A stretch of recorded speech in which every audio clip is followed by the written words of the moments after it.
How to fix Snapchat error code SS07. Let's get started. The Snapchat error code SS07 typically indicates an issue related to account security or device restrictions. Here's how to troubleshoot and fix it. This error often occurs when Snapchat detects suspicious activity, an unsupported device, or attempts to access the app in violation of its terms. So firstly, what you can do is ensure you are using the latest version of Snapchat. To do that, launch your Play Store or App Store, then search for the app Snapchat.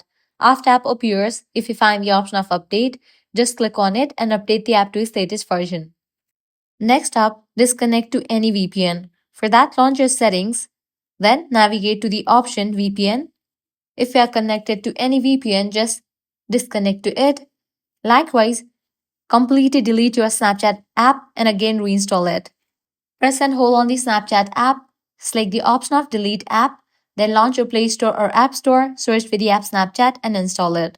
If none of these solutions work, as a last resort, what you want to do is navigate to the website help.snapchat.com. Once you're in this website, you're going to find different option. Click on the option, My account is compromised. Now fill out this form and submit it to the Snapchat support team. First up, type in your username, email address, provide your phone number that is linked with your account, and in the description, describe about the issue in detail that you are unable to log into your Snapchat account. After you provide all these details, submit it. With that, Snapchat support team will get back to you. With these solution, your problem will be fixed. So at the end, if you guys find this video helpful, don't forget to like, share, and subscribe to our channel. Thanks for watching.